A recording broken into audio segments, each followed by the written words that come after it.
자, 그럼 사기죄 키워드를 보도록 하겠습니다. 자, 키워드 8페이지 첫 번째 문단 보세요. 자, 먼저 신마 강의 때 배운 내용인데 그 사기죄 관련 개관을 먼저 해보도록 하겠습니다.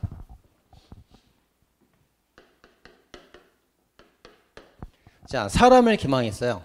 사람을 기망해서 재산을 취득했어요. 그럼 절도예요, 컴사예요?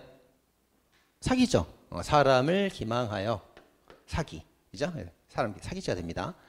근데 사기죄 객체는 재물도 되고 이익도 되고 두 개 다 돼요. 다 되는데 얘가 이제 현금이라는 재물을 가지고 있었어요. 현금을. 현금을 이제 손에 전달하는 교부. 이것도 재물 사기죠. 그 다음에 여기 이렇게 갑에 계좌가 있습니다. 계좌가 돈 넣는 주머니란 말이에요. 그래서 이 사람이 그 돈 넣는 주머니 거기다가 송금을 해가지고 돈을 주머니에 넣어줬단 말이에요. 그럼 이것도 현금이라는 재물을 손에 쥐어주나 계좌라는 주머니 서랍에 넣어주나 똑같은 재물이잖아요. 재물 사기죄가 됩니다. 자, 근데 이제 그 현금을 넣어준 게 아니고 갑도 A도 이제 자기 계좌 서랍이 있단 말이에요. 그래서 A 서랍에서 갑 서랍으로 옮겨줬단 말이에요. 이체죠, 이건 이체. 이체했습니다. 그럼 이거는 이제 뭐로 보냐면 자기 서랍에서 계좌에서 꺼낼 권리를 이전한 거로 보죠. 그럴 때는 이제 이익 사기가 되는 겁니다. 이렇게 그렇게 써 있고요. 자, 다음 이제 두 번째. 자, 이번에는 이제 사람을 기망하는 게 아니고 갑이 카드랑 비밀번호를 다 가지고 있어요. 비밀번호를 가지고 A의 계좌에 직접 접속을 했어요. 접속을 직접 한 다음에 여기서 이제 돈을 꺼낼 때가 있겠죠? 현금 돈을 바로 꺼낼 때도 있고 자기 계좌로 이체한 다음에 현금을 꺼낼 때도 있고 두 가지가 있죠? 자, 그러면 이제 남의 계좌에서 일단 사람을 기망한 게 아니니까 사기죄는 성립하지 않습니다. 사람 기망이 없잖아요. 사기죄는 성립하지 않고 이제 나올 수 있는 건 컴사냐 절도냐 문제가 된단 말이에요. 근데 남의 계좌에서 현금을 직접 뽑아내면은 이게 그 재물이니까 재물 절도가 되고요. 그 다음에 계좌에서 계좌로 권리가 이전되면은 이건 이체하는 경우는 이익이죠, 이익. 인출할 이익을 취득했으니까 컴사가 됩니다. 근데 컴사가 되고 나서 현금 인출하는 거는 불가벌이죠. 절도라는 게 남의 계좌 돈 꺼내는 게 남의 돈 꺼내는 게 절도지 자기 계좌 자기 돈 꺼내는 건 제가 안 된단 말이에요. 불가벌입니다. 이렇게. 그래서 돈 꺼내면 절도, 계좌 이체는 컴사 이렇게 됩니다. 계좌 이체 한 다음에 현금 인출하는 거는 불가벌이에요. 자, 그다음 세 번째. 자, 자기 계좌 돈 꺼내는 거는 무죄가 된다 써 있고요. 다만 이제 계좌 이체하는 경우에도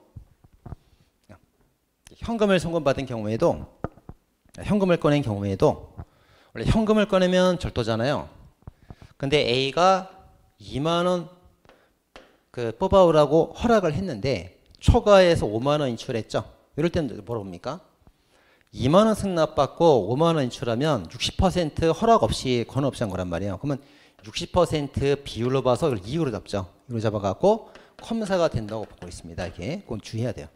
초과 인출은 초과 부분 비율에 관해서 이익으로 잡아가지고 이 컴사가 된다 봅니다. 자, 그렇게 보면 되겠고요. 이제 나중에 것부터 배우죠. 거기 써있네. 자, 그다음 차고 송금된 거는 이제 횡령죄가 성립하죠. 그래서 차고 송금된 돈 인출하면 이제 횡령죄가 된다. 그것도 횡령죄는 배우게 되겠습니다. 그렇게 이제 개관을 해봤고, 자, 사기죄 일반입니다. 자, 사기죄는 그게 사기죄 일반론, 특수론, 그다음에 소송사기, 카드범죄 이렇게 나눠져요. 사기 일반론. 자, 사기 일반론은 이제 A라는 사람을 갑이 기망하여 사기. 기망은 자기 부작이 다 되죠. 이제 이 사람이 착오를 일으키는데 착오가 중요한 부분이건 그렇지 않은 부분이건 착오만 있으면 돼요. 착오에 따라서 처분을 하는 거예요. 처분이 뭡니까? 가지라고 주는 거죠. 이것도 당연히 이제 자기 부작이 다 돼요. 이렇게 처분해가지고 가지라고 주는 걸 받으면 돼. 그래서 처분이 있으면 사기, 처분이 없으면 절도가 됩니다. 가지라고 주는 걸 받으면 사기고 가지라고 준 게 아니라 맡긴 건데 들고 튀면 절도란 말이에요. 이거에 따라 사기, 절도 구별되죠. 이렇게 처분해서 이제 얘가 취득을 하는데 재산을 취득하면 기소가 되는데 기망할 때 실행착수, 재산 취득하면 기소가 되죠. 이렇게 기소. 재산은 이제 재물도 있고 재산상 이익도 있고 두 개가 다 있어요. 이렇게 일반론. 좀 하나하나 보겠습니다. 자, 사람을 기망해야 되는데 유심칩을 조작했다거나 전화통화를 무단으로 했다거나 이런 것들은 사람을 기망한 게 아니죠. 그래서 유심칩 읽기, 뭐 컴퓨터를 조작했다거나 전화 무단 통화했다거나 사람 기망이 아니라서 사기죄 나오지 않습니다.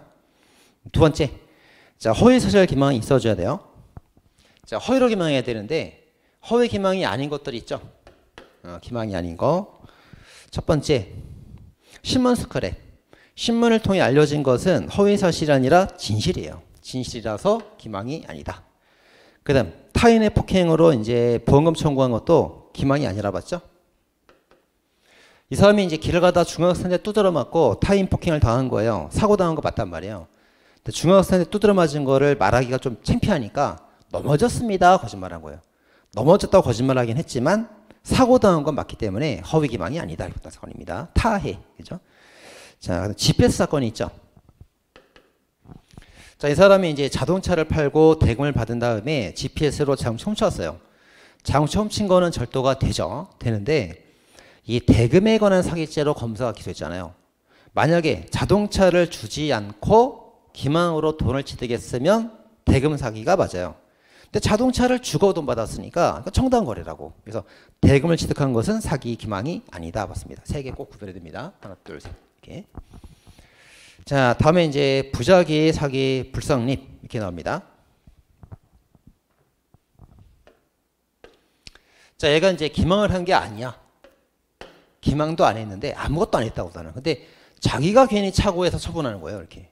그럼 이 사람이 이 사람의 착오가 그 매매 거래 되게 중요한 사실이라면 반드시 고지할 의무가 있잖아요. 이거를 고지하지 않으면 부작위 사기죄 성립을 한단 말이에요. 근데 피해자가 착오를 하긴 했는데 그 착오가 별로 중요하지가 않아요. 아무런 피해를 주는 게 아니란 말이에요. 그런 거는 이제 고지 의무가 없기 때문에 부작위에도 사기죄 성립하지 않죠. 그래서 이제 뭔가를 고지하지 않았다, 숨겼다 그러면 사기죄 다 된다고 풀면 되고 안 되는 것들만 잘 정리하면 됩니다. 그래서 안 되는 것들이 뭐가 있습니까? 자, 상대방 권리 실현에 아무런 장애가 되지 않는 거, 중요하지 않은 거, 말 안 해도 되는 거 그런 건 고지 의무가 없기 때문에 사기죄 성립하지 않는데 그런 경우가 할, 명수, 채식, 특정, 이중, 전매, 그림, 판례가 있어요. 그렇죠. 두 문자 쭉 따놨으니까 꼭 외우셔야 됩니다. 자, 그거 이제 우리가 심화 강의 배웠으니까 설명을 쭉 다 해줄게요. 자, 할부금 미납 사건.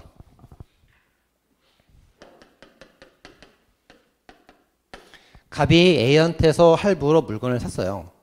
이거를 B한테 팔았는데 남은 할부금은 이 사람이 내는 권리지 얘가 내야 될 의무가 아니란 말이에요. 깔릴 필요가 없지. 알리지 않아도 사기죄 아닌 겁니다. 자, 두 번째, 명의 수탁자의 처분.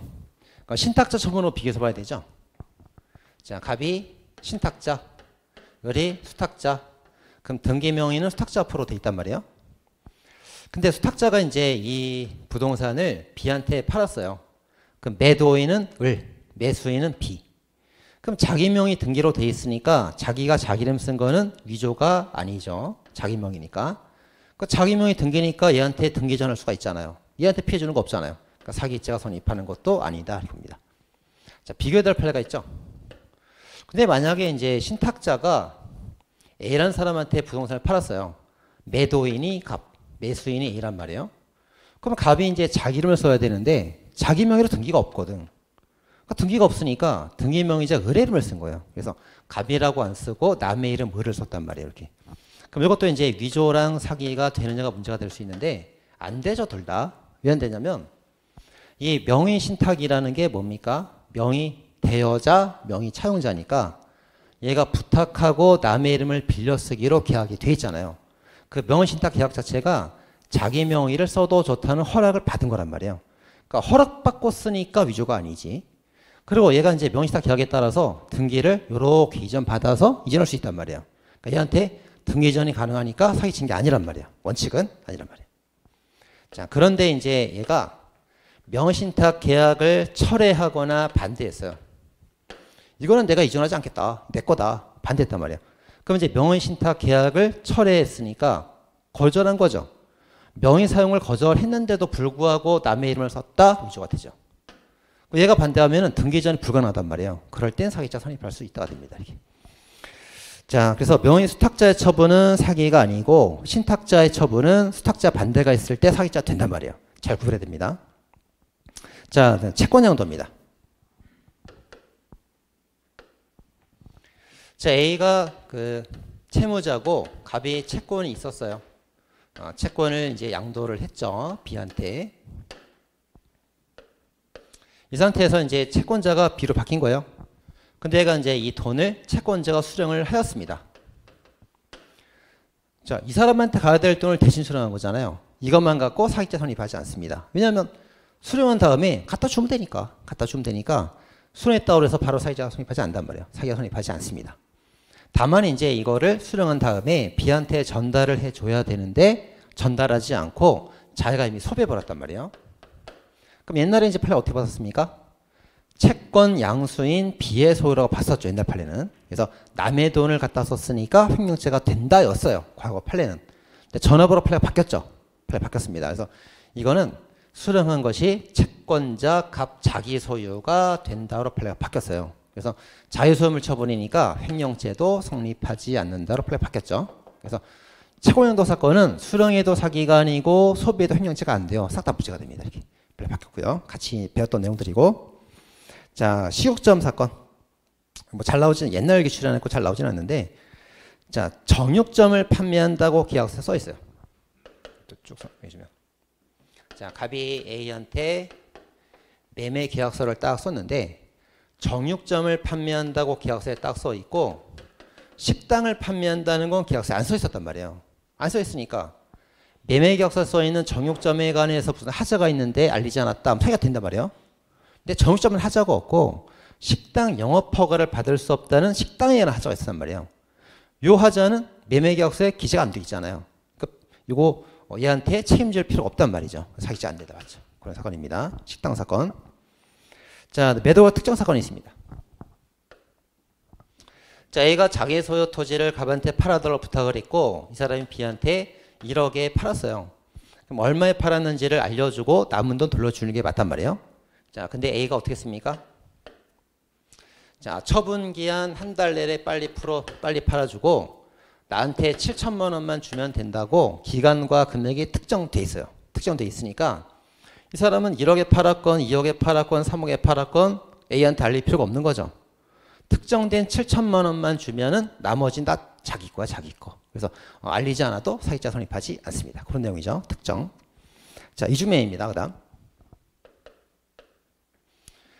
자, 갑이 부동산을 A한테 일매매 선매수인에게 매매를 했고 배신 때리고 B한테 후매수인에게 이중매매를 했단 말이에요. 그럼 이 사람이 A한테 배신한 건 맞아. 그래서 선매수인을 피해자로 배임죄 성립을 합니다. 자, 하지만 이 사람이 이제 등기를 가진 상태에서 이중매매로 얘한테 등기를 넘겼잖아요. 그러니까 얘가 피해보는 건 없다고. 그래서 후매수인에 대해서 사기를 친 건 아닌 거죠. 그래서 선매수인에 관한 배임죄는 들지 몰라도 후매수인에 관한 사기죄는 성립하지 않습니다. 자, 그 다음에 이제 이중매매도 배임죄가 성립한 사기죄가 되는 경우도 있어요. 그래서 그게 뭐냐면 택지분양권 사건입니다. 자, 택지분양 같은 경우는 이제 국가 정책에 따라서 이중매매가 금지가 돼 있어요. 그래서 A한테 팔아놓고 B한테 이중매매하면 그 자체가 사기죄가 성립을 해요. 외워야 됩니다. 이렇게 사기죄가 성립을 하고, 그 다음 이 사건의 논점은 이제 이게 아니죠. 이게 아니고 갑이 B를 속여서 돈을 받고 B가 이제 C한테 팔았는데 갑이 C를 직접 속였어요. 돈은 B가 받았지. 그 다음 D가 이제 C가 D한테 팔 때 갑이 이렇게 이제 D를 속였는데 돈은 C가 받았단 말이에요. 그래서 이렇게 자, 이 사람이 이중매매 매수한 거를 이제 C가 야, 내가 이중매매하면은 처벌되는 거 아니냐? 그러니까 갑이 속였죠. 아니야, 내가 요렇게 전매나 이중매매로 팔지 않고 너한테 직접 팔았다고 계약서를 써줄게. 속여갖고 C를 속여서 돈은 B가 받았어요. D를 속여서 C가 돈 받았다고. 그럼 제가 기망자 갑인데 갑이 C나 D를 속여서 그 돈을 직접 갑이 수령하지 않고 제3자에게 돈을 주도록 한 경우에도 사기가 성립할 수 있다. 그게 사건 논점이죠. 논점입니다. 자, 전매 사건. 자, 전매 사건은 이제 이 A로부터 갑이 얼마에 사와서 매매로 한 다음에 B한테 전매로 넘겼단 말이에요. 그럼 내가 얼마에 사와서 얼마에 파는지, 얼마 시세차를 남기는지는 알릴 필요 없는 거죠. 이것도 알리지 않아도 사기죄 성립하지 않는다 봅니다. 자, 근데 조영남 사건이 있습니다. 조영남이 이제 그림을 그렸는데 전체를 기획하고 그 세부적인 내용들을 이제 그 연습생한테 맡겼단 말이에요. 기안84가 만화를 그릴 때 다 혼자 그리는 거 아니고 자기가 기획하고 연습생한테 맡기잖아요. 마찬가지로 그렇게 맡겼다는 걸 알리지 않아도 사기가 아니다. 이렇게 보단 말입니다. 자, 다음. 임대인이 부동산 경매 이런 거 중요한 사실에서 알려줘야 되는 거예요. 알려줘야 되니까 알리지 않으면 사기죄 성립을 합니다. 하지만 뭐라고 돼 있어요? 자기도 몰랐대. 알지 못했대. 고의가 없죠. 제가 성립하지 않습니다. 그래서 할명수 채식 특정 이중 전매 그림을 알지 못한 경우 부작위 사기죄 성립하지 않는다. 그러면 돼요. 자, 그다음 9월에 가면 이제 나머지 사기죄 다 성립하는 경우들입니다. 자, 기망은 중요 부분에 관한 기망일 필요가 없고 판단의 기초가 된 중요하지 않은 기망도 죄가 될 수 있다. 자, 상대방 착오에 관한 고지를 하지 않아서 사기죄가 되는 경우는 엄청 많죠. 엄청 많습니다. 대표적인 경우가 잔존사기죠. 자, 내가 이제 잔돈을 더 많이 받았는데 많이 받은 거를 받았을 때 알리지 않고 꿀꺽 먹으면 사기죄, 부작위 사기죄. 근데 받고 나서 나중에 알았어요. 집에 가서 나중에 알고 돌려주지 않으면 점탈죄가 되죠. 두 개 비교해서 보면 되겠습니다. 자, 기타 이제 기도비 대가를 받고 종교행위 한계를 벗어난 행동을 했다. 골프공에 이름 써가지고 탁 친 다음에 정신병 치료됩니다. 이딴 식으로 돈을 받아 먹었단 말이에요. 사기죄가 성립한다. 그런 판례가 있고, 그 다음에 교수가 이제 최근 판례로서 직업 의사 없이 연구비를 이제 신청해서 받아 먹은 사건이 있습니다. 사기죄가 된다. 자, 기타 나머지 사기죄가 되는 경우들 되게 많죠. 되게 많습니다. 그래서 안 되는 걸 잘 외우세요. 자, 그럼 과장 광고입니다. 자, 이제 그 과장 광고는 그 어느 정도 이제 다 제가 돼요. 그리고 거기 가보면 두 번째 문단 가보면 뭐 한우, 백화점, TV, 의사 어떤 공신력을 이용한 경우가 사기죄가 다 돼요. 다 되는데 안 되는 거 세 개 잘 주의하면 되죠. 자, 성인 광고물이 광고와 좀 달랐다. 아파트 실제 평형이 광고와 좀 달랐다. 그리고 반찬으로 이제 국내산이라고 속였다. 주 메뉴가 아니라 반찬이기 때문에 무한리필 된단 말이에요. 이건 가짜라는 걸 알고 먹었다고 본 거죠. 세 개는 과장 광고지만 사기죄가 아니라 본 세 개입니다. 세 개를 주의하고 나머지는 다 죄가 된다 보면 돼요. 자, 여기까지. 키워드 보겠습니다. 자, 키워드는 8페이지 두 번째 문단부터 볼게요. 자, 두 번째 문단에 피기망자 착오에 따른 처분 이렇게 나와 있죠. 자, 법인 기망이 있습니다. 자, A라는 법인에 이제 대표가 B고 남은 직원들이 이렇게 있어요. 그러면 이제 갑이 이제 회사로부터 돈을 빼려면 권한이 있는 B를 속여야 사기죄가 되죠. 직원들을 속여봤자 처분권이 없기 때문에 사기죄가 나올 수가 없어요. 처분권자를 속여야 됩니다. 근데 이 사람이 기망하고 있다는 걸 얘가 알고 있어요. 알고 있는데도 돈을 인출해 줬단 말이에요. 그 말은 사기를 당한 게 아니고 둘이서 공범이라는 거죠. 공범. 그래서 회사 돈을 빼는 거에 있어서 횡령죄 공범 되는 겁니다. 그렇게. 자, 법인을 기망할 때 결재권자를 속여야 된다. 결재권자가 몰랐으면 사기당한 게 맞다. 결재권자가 기망 알았다면은 둘이 공범되는 거예요. 횡령죄가 될 뿐이다. 그렇게 되어 있습니다. 자, 다음 자기 점유물에 관해서 사기죄 성립하지 않죠. 그러니까 타인 소유, 타인 점유에 있을 때 절강사공 되는 거고 자기 점유물은 뭐가 돼요? 횡령죄가 되는 거죠. 타인 소유, 자기 점유는 횡령죄만 됩니다. 사기죄 안 되고요. 자, 문맹자 사건이 있습니다. 자, 갑이 쌀가마니 100가마를 맡기고 보관자로부터 보관증을 받았는데 이제 10가마 보관증을 받았어요. 글씨를 모르니까 문맹자니까 그냥 이거를 100가마인 줄 받았단 말이에요. 그럼 이제 이 사람이 갑이지. 바꿔야겠네. 얘가 범인이고 얘가 피해자 이렇게 되는 거예요. 그럼 피해자는 이게 100가마인 줄 받은 거지 10가마인 걸 알고 받으면서 90가마는 너 가져라 라고 처분한 적이 없잖아요. 그래서 기망을 당한 건 맞지만 처분이 없단 말이에요. 사기를 당한 게 아닌 거죠. 그래서 민사채무만 지면 돼요. 90가마도 그냥 주면 되는 거예요. 그렇게. 10가마 보관증이지 않냐. 글씨를 몰라서 10가마를 100가마인 줄 받았다. 90가마도 내놔라. 민사채무로 달라고 하면 되는 거예요. 그렇게 하면 되는 거고 처분의의가 없기 때문에 사기가 성립하지 않습니다. 자, 분할 이전 매수하지 않은 부분 이것도 보겠습니다. 자, 토지가 이렇게 있었는데 A로부터 갑이 1번을 매수를 했어요. 근데 이제 A한테 1번, 2번을 분할한 다음에 1번만 이전 등기하겠다 속였어요. 그래서 서류 받아갖고 등기를 1번, 2번 전부 다 등기했던 사안입니다. 자, 그러면 1번은 매수해서 등기했으니까 당연히 제가 되지 않고 매수하지 않은 2번이 사기자 될 가능성이 있는데 A는 1번에 관해서 등기하라고 처분한 거지 2번을 등기하라고 처분한 적이 없단 말이에요. 그래서 2번은 그냥 탈취한 겁니다. 탈취. 준 걸 받은 게 아니고 탈취한 거라고. 탈취. 절도란 말이죠. 절도. 근데 부동산은 절도죄가 나올 수 없잖아요. 그러니까 지산죄 성립하지 않습니다. 무죄. 그러니까 민사 책임으로 그냥 돌려주면 되는 거예요. 그렇게 됩니다. 처분행위가 없죠. 선체가 안 됐고요. 자, 그다음 판례들. 자, 제한상위 처분에서 항소를 취하면은 상대방한테 소송비용 절감의 이익을 주는 처분이 되고 가압류를 해제하면 자유롭게 처분할 수 있는 이익을 주는 처분이 됩니다. 그리고 처분은 부작위로도 가능하죠. 자, 작가가 인세 일부를 이제 일부만 청구했어요. 그 나머지는 청구하지 않는 부작위가 있었고 그 청구하지 않는 부작위로 인해서 출판사가 이익을 먹게 되잖아요. 부작위로도 처분이 가능하다. 그런 판례입니다. 자, 서명사치 사건. 자, 갑이 A한테 토지거래 허가나 이런 데 필요하다고 속였어요. 속여갖고 얘가 이제 그 근저당 설정 계약서에다가 사인을 했단 말이야. 사인. 서명하는 행위를 했으면 처분이 된 거예요. 그럼 그게 이제 결과적으로 형질 변경에 쓰였건 형질 변경이 안 쓰였건 결과는 알 필요가 없어. 서명 행위 한다는 인식만 있으면 처분이 된 겁니다. 사기를 당한 게 맞단 말이에요.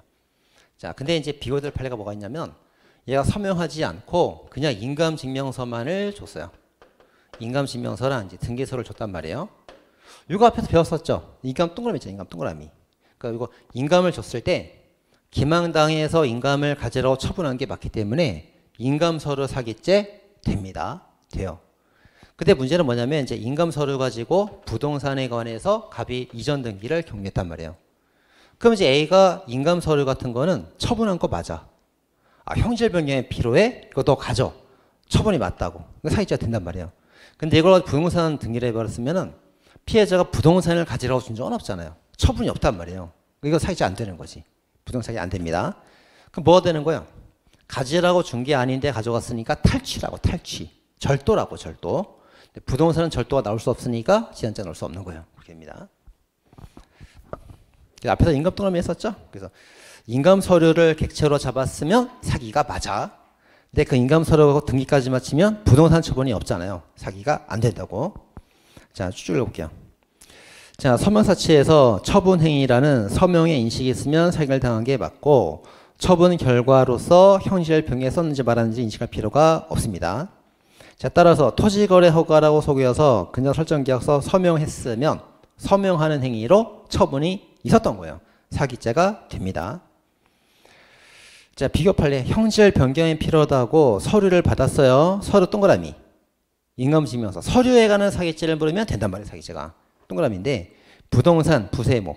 부동산은 가지러 준 적 없잖아. 처분한 적이 없잖아요. 부동산 사기죄는 성립하지 않는단 말이죠.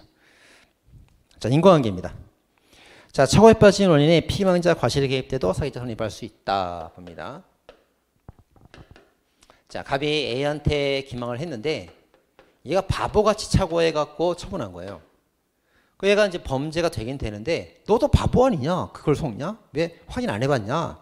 30% 과실이 있단 말이에요. 얘가 30% 과실이 있다는 거는 범인한테 70%의 잘못이 있다는 거죠. 그럼 과실을 이 피해자 과실이 30%건 1%건 상관없어요. 70%만 있어도 1%만 있어도 유죄가 되죠.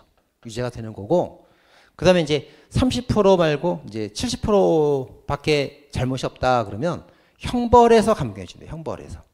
그러니까 이 사람의 잘못이 1%만 있어도 유죄라고. 100%도 유죄고 다 유죄고 이 사람 잘못이 뭐 100%냐 1%냐에 따라서는 형벌로 조정하면 되는 거예요. 그래서 피해자 과실이 있어도 범인에게 사기죄 성립을 합니다. 자, 다음. 자, 계약행위에 아무런 지장이 없다. 별로 중요한 게 아니네. 중요한 게 아니라면은 인과관계부터 사기죄가 성립하지 않고요. 자, 단월치 매수 신청이 없었다. 자, 얘가 이제 매수를 하려고 그러는데 이제 갑이랑 여러 업체가 이제 매도에 참여를 했어요. 그래서 참여해가지고 A가 누구를 선택할까 고민하는데 갑이 허위로 기망을 해가지고 속아서 얘를 채택해서 얘랑 계약한 거란 말이에요. 사기를 당한 게 맞아. 사기를 당한 게 맞아요. 근데 얘가 거짓말로 속이긴 했지만 왜 얘랑 계약한 거냐면 매수 신청자가 아무도 없어요. 어차피 갑이랑 계약을 했어야 되는 거예요. 그럼 기망과 계약이 아무 관계가 없다고. 속아서 한 게 아니라 없으니까 어쩔 수 있냐 한 거란 말이에요. 인과관계 없죠? 사기죄 성립하지 않습니다. 자, 다음 제3자에게 편취당해서 자기 계좌 송금 인출했다. 남의 계좌에서 인출하면 그 상대방을 속여서 인출하게 하거나 이체하게 하면 사기죄가 될 수 있겠지만 자기 계좌에 들어온 돈을 자기가 인출한 건 죄가 안 되죠. 무죄입니다. 이건 사기도 아니고 절도도 아니고 자기 돈 인출 무죄. 자, 다만 이제 차고 송금에 관해서 인출하면 횡령죄는 가능하죠. 횡령죄는 가능하겠지만 절도나 사기나 컴사 이런 건 안 돼요. 자, 다음 갑이 피고인 명의 예금한 돈을 피고인이 인출하였다.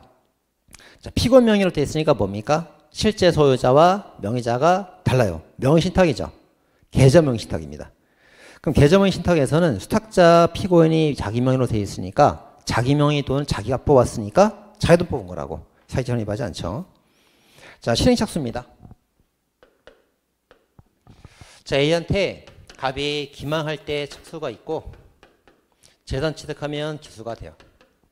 기망할 때 착수, 재산 취득하면 기수. 자, 따라서 금전에 관한 사기죄는 금전을 청구할 때 실행착수가 인정이 됩니다. 자, 따라서 그 전에 유인, 신고, 방화, 허위 보고만 갖고는 착수가 없죠. 그러니까 이제 거짓말했다고 무조건 착수가 있다 그러면 안 돼요. 이 사람한테서 금전을 취득할 목적이었으면 A한테 거짓말을 해야 기망 착수가 있는 거지. 근데 A한테 돈을 청구하기 전에 B한테 먼저 확인을 받아야 된단 말이에요. 얘한테 이제 허위 신고를 했습니다. 이거는 금전 청구 전에 있었던 예비 단계. 착수가 없죠? 착수.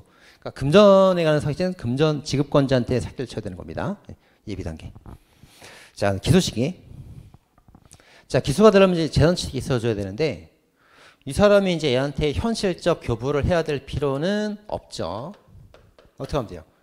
이 사람 지배범인에 들어오게 하면 된단 말이에요. 그래서 이 사람 그 계좌에 서랍에 돈을 넣어주면 그걸 인해서 언제든 인출이 가능하니까 사기죄 기소가 된 겁니다. 송금 즉시 기소.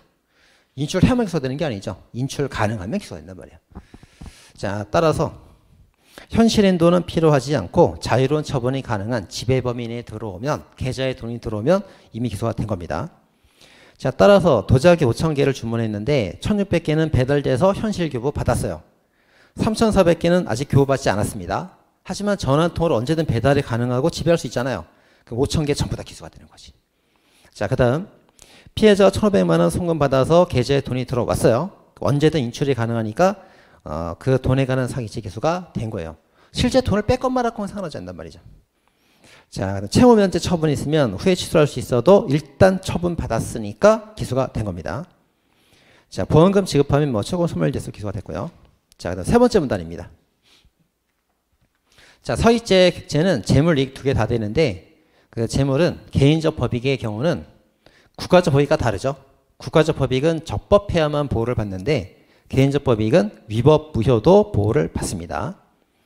자, 그리고 현금을 교부받으나 현금을 송금받으나 현금이란 재물을 받은 거죠. 재물사기죄입니다. 이게 그럼 틀린 거예요. 그리고 재물은 주관적 가치 평가하는데 주관적 가치마저도 없는 게 딱 하나 있다고 그랬죠. 보험가입증명은.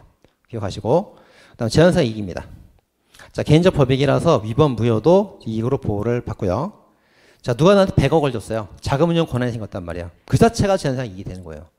그러나 명의를 대여받은 거 자격증 명의 대여받은 거는 행정법 위반이죠. 행정법 위반 국가 제재를 받으면 되는 거지 국가적 법익을 침해한 거지 사기죄는 성립하지 않습니다. 어떻게 비교해서 보고요. 자, 따라서 이제 사적 재산권을 침해야 죄가 되는데 국가적 법익을 침해하거나 공공법익을 침해하거나 행정법 위반이거나 자격증 대여받거나 이런 거는 전부 다 사기죄 성립하지 않습니다. 국가 재산 침해란 말이에요. 국가적 법익 침해란 말이에요. 안 되고 자, 면세후 사건은 세금 면제받은 만큼 조세를 포탈한 거기 때문에 국가한테 조세 포탈 국가적 법익으로 처벌될 수는 있어. 조세 포탈죄로 처벌될 수는 있다고. 하지만 사기죄는 성립하지 않죠. 다만 이제 그걸 기망해서 회사를 기망해서 회사한테 사기죄가 되느냐 물으면 그건 된단 말이에요. 자, 구별해서 봐야 됩니다. 자, 재산의 취득. 자, 변제기를 늦춰줘도 나한테는 이익이 되는 거고요. 누가 연대보증 서주면 나한테 이익이 됩니다. 이익사기죄 되고요. 그 다음에 이제 재산취득이 없는 경우들. 자, 7호비 채무를 모면하려고 거짓말하고 튀었어요. 그럼 7호비가 면제됩니까? 아니야. 나중에 갚아야 된다고. 재산상 이익취득이 없어요. 사기죄 안 되고요. 자, 위조된 약속어음이나 존재하지 않는 채권을 줬어요. 위조된 어음 휴지죠. 찢어버려야 돼. 존재하지 않는 채권 아무 가치도 없죠. 제로. 빵이라고 빵. 제로. 그럼 내가 상대방을 기망했는데 얻은 게 아무것도 없잖아요. 사기죄 성립하지 않습니다. 그러니까 내가 상대방을 기망하는 데는 성공을 했다고. 근데 이 사람부터 이제 뭘 받았는데, 내가 이제 이 사람한테 뭘 줬는데, 기망하면서 이제 뭘 줬는데, 그 준 게 뭐 가치가 있는 걸 줬단 말이에요. 가치가 있는 거.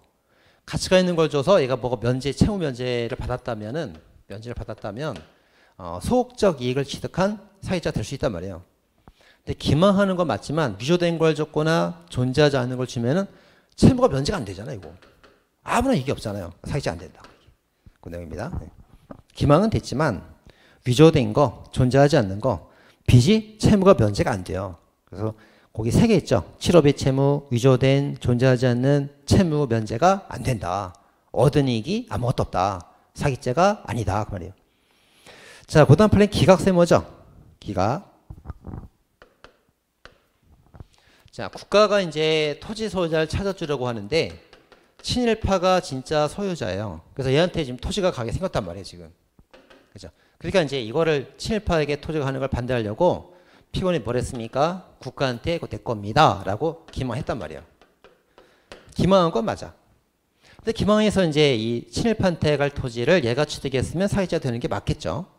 근데 얘가 취득한 게 아니고 친일파한테 가는 거를 기각시켜서 못 가게 막았을 뿐이에요. 얘가 취득한 건 아니라고. 취득할 의사도 없었고 사기죄가 아닌 거죠. 그래서 자, 기각세무. 취득이 아니라 기각이라고. 못 가게 막은 거지 내가 취득하려고 했던 의사가 있던 게 아니라고. 사기죄 안 됩니다. 자, 다음 이제 손해불효. 자, 이제 그 착오를 일으켜서 처분이 있으면 사기죄가 되고 실제 손해가 있을 필요까지는 없죠. 그래서 편의점 설명해 줬죠. 편의점 점원 속여서 미성년자 담배를 돈 주고 샀어요. 그럼 편의점 측에서는 재산상 손해가 없잖아요. 돈 받고 팔았으니까. 하지만 그 자체도 기망에 따른 처분이 있으니까 사기죄가 된단 말이에요. 자, 따라서 첫 번째, 사기죄는 손해가 발생할 필요가 없다. 재산교부 자체로 재산침해가 된다. 자, 그리고 이제 어떤 그 이익을 공제하지 않고 취득한 전부가 재산상 취득액수가 된다. 총액설이죠. 내가 100만 원 취득하기 위해서 비용 대가를 썼단 말이에요.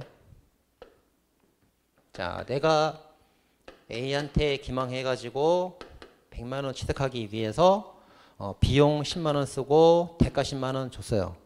그럼 비용 대가 20을 공제한 80을 사기죄 액수로 보는 게 아니고 총액설이죠. 100만 원 전체를 사기죄 액수로 봅니다. 총액설이에요. 판례. 자, 그 다음에 이제 이 돈을 줬다 다시 받는 경우가 있죠. 그래서 100만 원 사기죄가 된 다음에 그 중에 20만 원을 실제로 줘서 A 소유, A 점유가 된 다음에 기망으로 다시 받으면 타인 소유, 타인 점유 침해가 된단 말이에요. 사기죄가 성립됩니다. 그러면 이제 120만 원 사기죄 액수에 포함시켜주는 거죠. 자, 그런데 실제로 준 게 아니야. 이 돈을 자기가 계속 가지고 있으면서 장부상 줬다 받은 거로 취급했단 말이에요.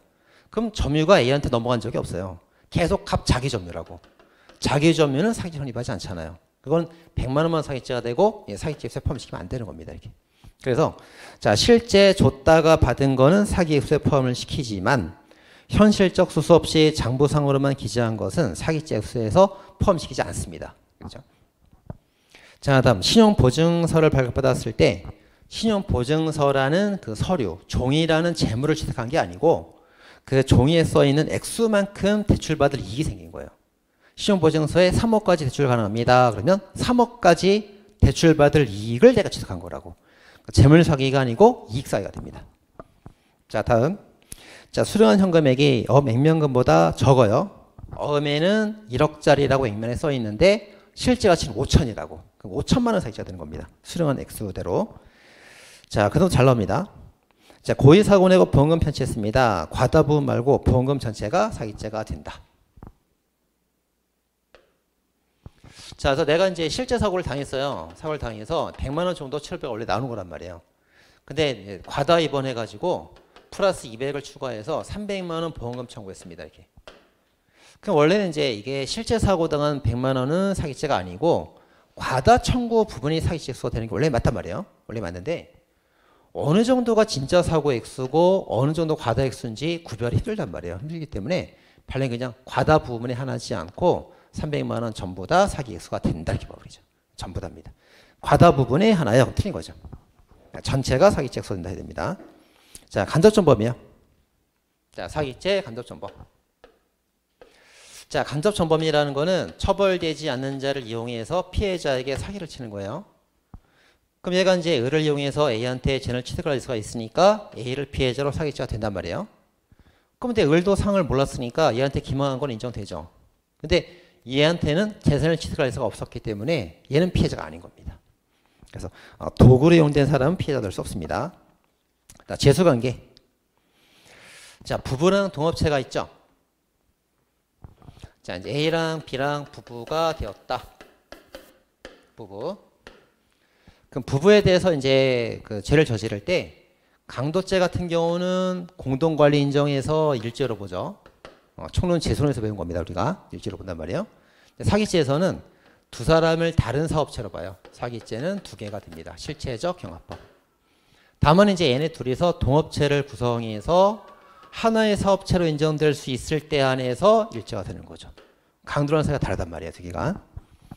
자, 동업체는 동그라미 크게 하나 쓰고 포괄일죄. 부부는 동그라미 두 개. 동그라미 두 개. 실체적 경합법이 된다. 그 다음 선고비용 항목 여러 개라더라도 선고비용 청구서가 한 장이야. 한 장이면 다 합쳐서 하나의 말로 봅니다. 제가 하나다. 자, 그 다음에 이제 같은 장소 나오는데 자, 피해자가 둘이면은 사기죄가 두 개가 된단 말이에요. 그럼 행위를 따져가지고 행위가 한 개면 상경, 행위가 두 개면 식용되는 거죠. 근데 같은 방에 있었다 그러면 같은 방에서 한꺼번에 하나의 기망으로 다 속일 수 있단 말이에요. 상상적 경합법. 근데 다른 장소에 각 객실이다 그러면 요렇게 객실 여러 개 있으면 행위가 여러 개잖아요. 실체 경합법 입니다. 그래서 같은 장소, 같은 방에서 하나의 기망으로 다 속일 수 있으면 1타 3피. 상상적 경합법. 자, 한 개의 기망으로 각각 속였으면 상상적 경합법. 개별적으로 각각 다르게 기망했으면 행위도 여러 개면 3타 3피면 실체적 경합법. 그 다음 위조통화 행사사기는 행위가 하나죠 원래. 위조통화를 진짜처럼 보여주는 자체, 행사 자체가 기망이잖아요. 그죠? 그래도 판례는 실체적 경합이 된다고 봅니다. 이거 외워야 돼요.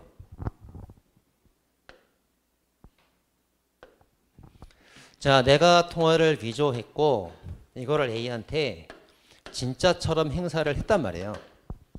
그럼 진짜처럼 행사하는 자체가 사기죄 기망이잖아요. 행위가 하나잖아. 행위가 하나. 그럼 상경이 돼야 되잖아요. 근데 판례는 그렇게 안 봅니다. 위조와 행사도 실체적 경합법. 요 두 개 행위가 하나인데도 실체적 경합법 본단 말이에요. 왜 그래요? 행위가 하나라도 얘는 사회적 법이 개인적 법이기 때문에 상경으로 무거운 죄 하나로 벌하는 건 너무 처벌이 약하다. 보호되는 법익이 완전 다르지 않냐. 저쪽에서 죄가 되고 이쪽도 죄가 되고 법익이 다르면 이건 실체 경합법으로 가중처벌합니다. 그래서 중한죄를 뽑아서 절반 가중처벌하기 위해서 정책적으로 실형 보는 거예요. 그러니까 외워야 됩니다. 이건.